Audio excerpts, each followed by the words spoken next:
खबर है कि यूक्रेन से जारी युद्ध के बीच पश्चिमी देशों के मोस्ट वांटेड को पुतिन ने अपनी फौज का कमांडर बना लिया।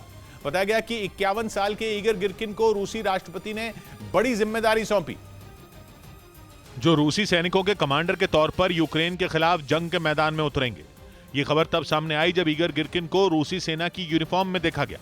सामने आई तस्वीर में वो अपनी पत्नी से विदा लेते दिखे। ईगर गिरकिन रूसी सेना और रूस की जांच एजेंसी का भी हिस्सा रह चुका है। बताया जा रहा है कि करीब एक हफ्ते पहले वो यूक्रेन युद्ध में जाने के लिए निकले थे, जो यूक्रेन में रूस की तरफ से लड़ रहे सैनिकों के चीफ के तौर पर अपनी सेवाएं देंगे।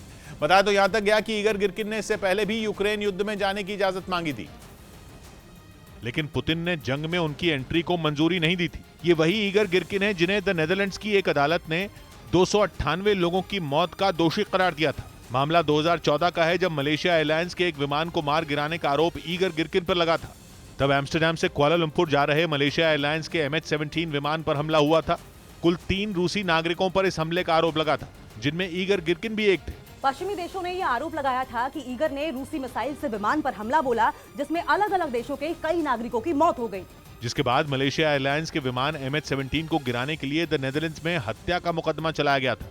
ट्रायल शुरू होने के अगले ही महीने में कोर्ट ने ईगर गिरकिन को इस हमले की साजिश रचने का दोषी ठहराया था। गाजियाबाद की एक हाउसिंग सोसाइटी के गार्ड से 10 अक्टूबर को हुई मारपीट का एक वीडियो वायरल हो गया। बताया गया कि गार्ड ने वहां एक नए शिफ्ट हुए एक आदमी से अंदर जाने की वजह पूछी थी, और इतनी सी बात पर आग बबूला हुए आदमी ने गार्ड पर थप्पड़ों की बरसात कर दी। इस दौरान वो खुद को बचाता रहा और आदमी लगातार उसे थप्पड़ मारता रहा। तभी पीछे से आई एक महिला ने भी गार्ड को पीट रहे शख्स को रोकने की कोशिश की, लेकिन वो तब भी नहीं रुका। उसने गार्ड को एक के बाद एक कई और थप्पड़ जड़ दिए। हालांकि बाद में महिला ने किसी तरह उसे रोका और वहां से लेकर चली गई। वहां पर जाने का कारण पूछा तो उक्त युवक ने गार्ड की पिटाई कर दी। बताया गया कि जिस आदमी ने गार्ड की पिटाई की वो नया हाउसिंग सोसाइटी में शिफ्ट हुआ था। इसी वजह से गार्ड उसे पहचानता नहीं था। बाद में उसकी शिकायत पर पुलिस ने केस दर्ज कर लिया। उत्तर प्रदेश के सिद्धार्थनगर में सामुदायिक भवन गिरने में 3 लोगों की मौत हो गई। बताया गया कि इस सामुदायिक भवन में बाढ़ पीड़ितों को ठहराया गया था।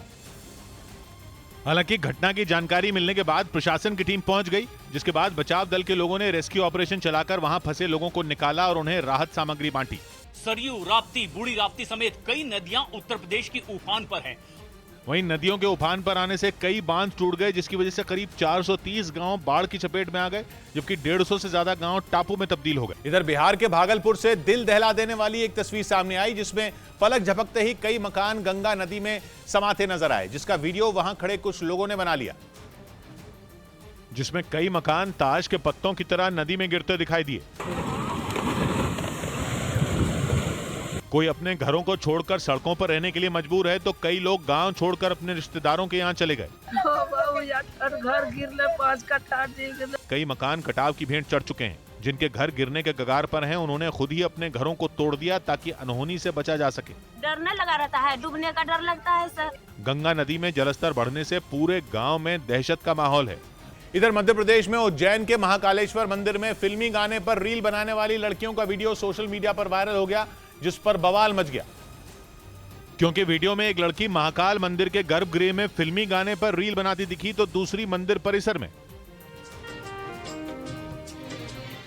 वीडियो सामने आते ही पुजारियों ने प्रशासन से कार्रवाई की मांग की। इसका परीक्षण किया जाएगा, सत्यता का परीक्षण भी होगा। महाकालेश्वर मंदिर के पुजारियों ने लड़कियों की इस हरकत को हिंदू धर्म का अपमान बताया।